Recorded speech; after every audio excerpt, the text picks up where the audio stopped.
Right, my name's Marjorie Norman.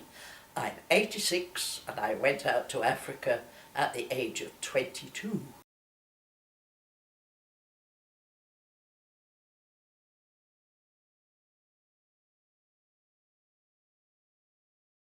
How did you sort of get into that line of work?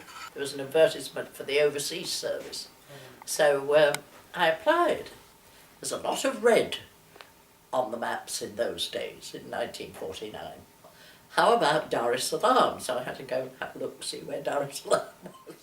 I do a 2-year tour here, then I go to another red bit, you know, and I'll get all round the world. But of course I fell for Africa, I thought.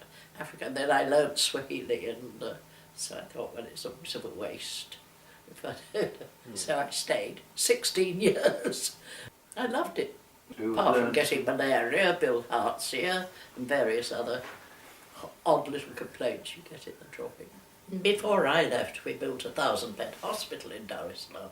Dar es Salaam is not a big place, you know, but it was a centre for getting them in. And we got the United Nations. I used to liaise with UNICEF. You had village midwives who delivered babies. I'm sorry to give you the gory details, but they used to cut the umbilical cord with some rusty old bit of stone, you know, and they used to get terrible infections. Well, you had to learn Swahili if you wanted to go back to Africa, so you had to route around to find lessons, and they were, all you could find were people like white fathers, you know, all white gowns, and they were German, because it used to be German East Africa before the war, 1418 war. Right. Nalipenda, Tanganyika, Sana. That's great. Kwaheri, Kutar, what is it? Tutanama.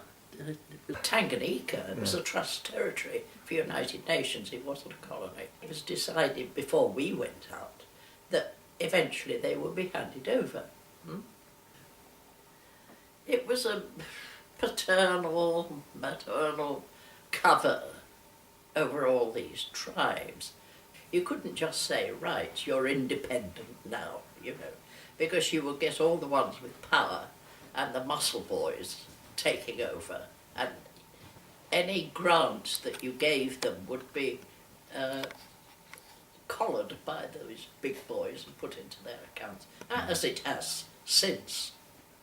The army, after independence, and before we'd done a proper handover, but we got black ministers in by then, African ministers, and they refused to give the soldiers a pay rise, and they needed a pay rise, you know, and they still had white officers, but the minister decided whether they would get the pay rise or not, and they changed it. So the soldiers mutinied, and the barracks was just up the road from where I lived, and the first thing I knew was first thing in the morning I woke up and I could hear guns going off, rifle shots.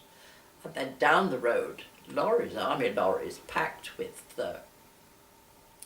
European army officers, English army officers, who'd been training these troops all along.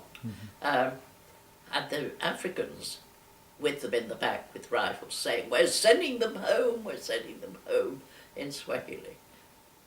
But I thought, well, there must be something going on. And if there's firing and guns going off, there's going to be trouble. And therefore there's going to be trouble with the hospital, and they'll need help down at the hospital. So I got in my car and started to go to the hospital. And I was stopped by a drunken soldier who rested a rifle. Loaded it was, I know, because I could shoot. And said, where was I going? And I said, well, I'm going to work. I always go to work at this time.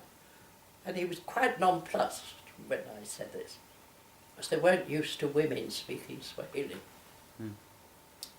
And so he said, well, go round the other way. That was all he said. Anyway, I went round the other way. It got very nasty in the town. And my boss said, I think you should go home, Marge. And we've reported it and it's all done. So off I went home, and I was sitting at home, sort of just looking out of the window at the road and where people were going up and down. And my next door neighbour came over, also a Marjorie, and she said, "You've got to come, they won't speak any English." This was some soldiers had arrived, about 4 or 5, no, 1 to start with, that's right. 1 had arrived and wouldn't speak English. So I went over to her house, and he was drunk, and he had grenades and ammunition and guns, and I started talking to him, and then 4 more came in after that. He was the pathfinder, and they have stood in this small, rather small sitting room, and I said, "Well, what do you want anyway?"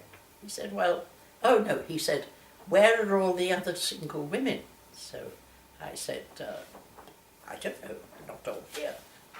So I sat down, my knees were knocking. So he said, "Why do you want to know?" So he said, "You go and stand in the road outside." And I said, "Certainly not." And he didn't know what to do about that either. So there was a hush. And then I saw this other girl's houseboy at the back, you know, and I said, "What do you want to this soldier?" And he said, "Drink." So I said to this girl's houseboy, "Can you bring 5 glasses of water through for these?" So he did, and they were a bit nonplussed. I think they expected us to be frightened, you know. And if you're not frightened, then they don't quite know what to do. I was terrified, actually, but still. And then we started, and I recognised some of the cicatrixes, you know, they wore these, and different tribes had different cicatrixes, and I recognised his. And so I said, "Well, what is the news of Nuala these days?" Because that was the area he came. He looked at me and said, "Do you know Nuala?" And I said, "Yes, I know it very well. You know the Buona DC down there." "Oh, you know Buona DC?" And we got quite matey and chatty.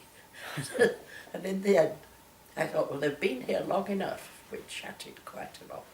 And I said, "Well, I think I'll be going now, you know, having got it sorted." It was all in Swahili, none of these girls.